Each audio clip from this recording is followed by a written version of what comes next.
Hello everyone, आज है 31 मई और आज इस वीडियो में हम बात करेंगे एनबीसीसी इंडिया के बारे में।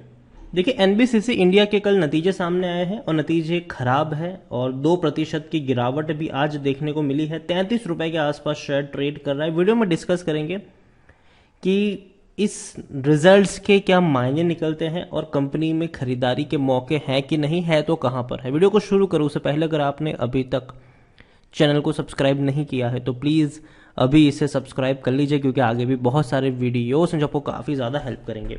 तो एनबीसीसी का जो शेयर है 33 रुपए के आसपास ट्रेड कर रहा है। बड़ी गिरावट ज़रूर है, एक महीने में 11% तक टूट चुका है। एक झटके में टूटा था, बाउंस बैक किया, लेकिन अभी कंसोलिडेट कर रहा है। खराब नतीजे के चलते आज गिरावट ज़रूर है। एक साल की अगर हम बात करें तो 30% तक टूट चुका है। कहाँ से टूट कर आया है ये? 58 रुपीज़ के आसपास से टूटा।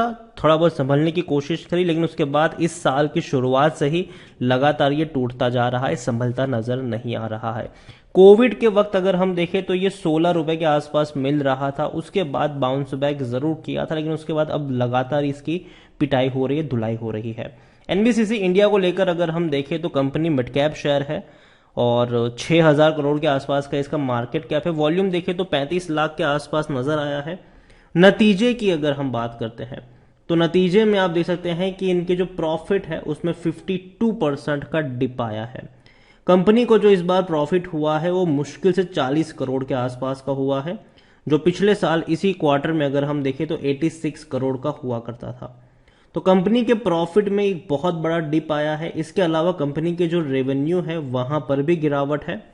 कंपनी का रेवेन्यू इस बार हुआ है 2500 करोड़ के आसपास, जो पिछले साल इसी क्वार्टर में 2800 करोड़ हुआ करता था।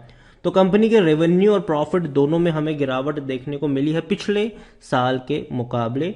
डिविडेंड भी अनाउंस किया है यहां पर 50% का, मतलब जो पर शेयर है आपको 50 पैसे डिविडेंड के तौर पर यहां पर मिलेंगे। तो डेफिनेटली डिविडेंड की अनाउंसमेंट हुई जरूर है। और हाल फिलहाल में अगर बात करें तो group has constructed group housing real estate project in Kochi Kerala. और स्क्वायर फीट वगैरह की बात करें तो डेफिनेटली 3,20,000 स्क्वायर फीट रेसिडेंटल और 4,424 स्क्वायर फीट कमर्शियल एरिया यहां पर देखने को मिलता है।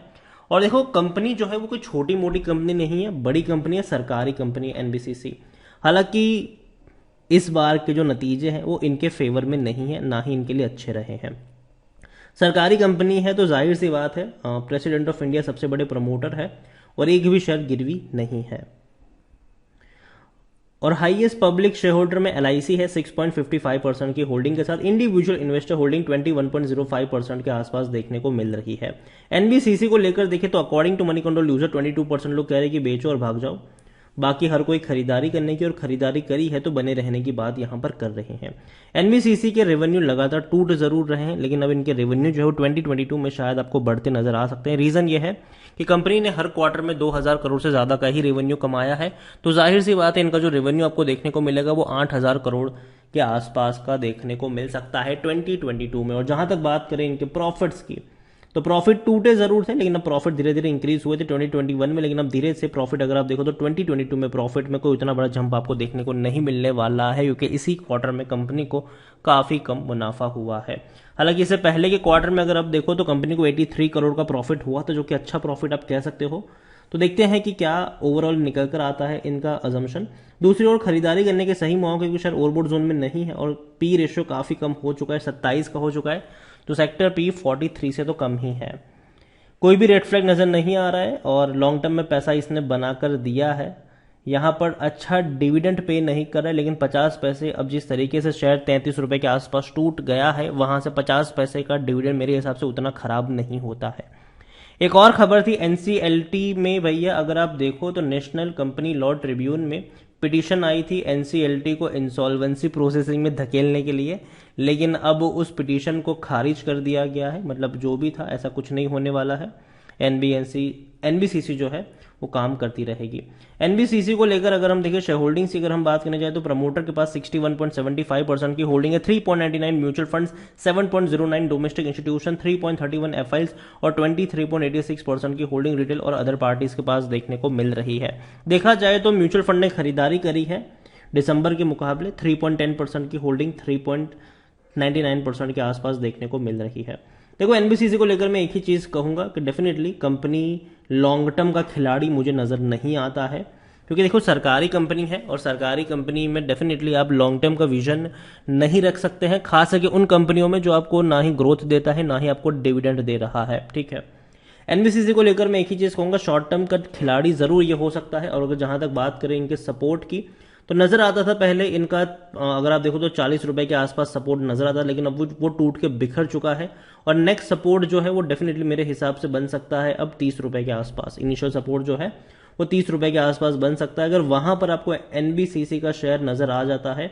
रीजन ये है कि देखो पहले अगर नतीजे इनके अच्छे होते या एवरेज भी होते तो शायद हम कह सकते हैं अच्छा चलो यहां से बाउंस बैक कर सकता है ये, लेकिन नतीजे अच्छे नहीं आए जिसकी वजह से हम कह सकते हैं कि 30 रुपए तक ये जाने के चांसेस हैं इसके, और अगर वहां पर जाता है तो खरीदारी के मौके। लेकिन इसका मतलब ये नहीं है कि आपके पास है तो आप बेच दो, जी नहीं, बेचने की जरूरत नहीं है, बहुत ज्यादा करेक्ट हो चुका है ये। अगर यहां से करेक्शन आता भी है तो कोई उतना बड़ा हैवी करेक्शन मेरे हिसाब से नहीं आना चाहिए।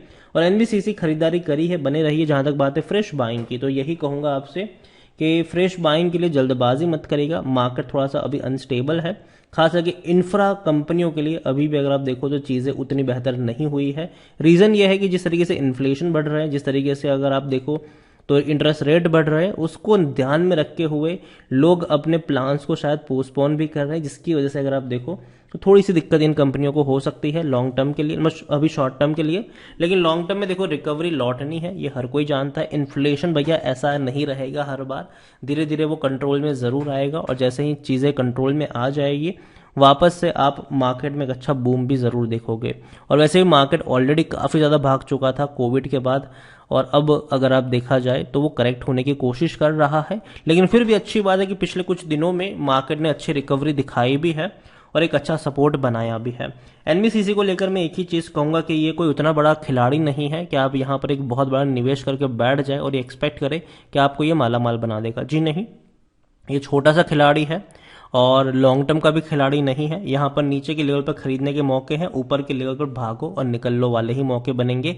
तो अगर आप खरीदारी करते भी है यहाँ पर, तो आपका जो इन्वेस्टमेंट है वो कोई उतना बड़ा इन्वेस्टमेंट नहीं होना चाहिए कि जिससे आपको प्रॉब्लम हो आगे चल के। आप चाहे तो हल्का फुल्का निवेश 30 रुपए के आसपास अगर मिलता है तो वहां पर आप कर सकते हैं। नतीजे अच्छे नहीं आए जिसकी वजह से शायद हो सकता है कि 1-2 दिन शायद ये गिरावट और ज्यादा देखने को मिले, लेकिन एक वक्त आएगा जब रिकवरी भी लौटेगी, चीजें हमेशा ऐसी नहीं रहेगी, मार्केट दौड़ेगा। कंपनी सरकारी कंपनी है, डूबने वाली कंपनी नहीं है। कंपनी ने इस क्वार्टर में खराब नतीजे दिखाए हैं, अगले क्वार्टर में डेफिनेटली कंपनी अच्छे नतीजे भी रिपोर्ट कर सकता है। वीडियो को यहीं पे एंड करूंगा, पसंद आया हो तो लाइक कर, शेयर कर, चैनल अगर आप पहली बार हैं तो प्लीज सब्सक्राइब करें। और एनबीसीसी इंडिया के बारे में आप क्या सोचते हैं वो भी आप मुझे कमेंट में लिखकर बता सकते हैं। Thank you.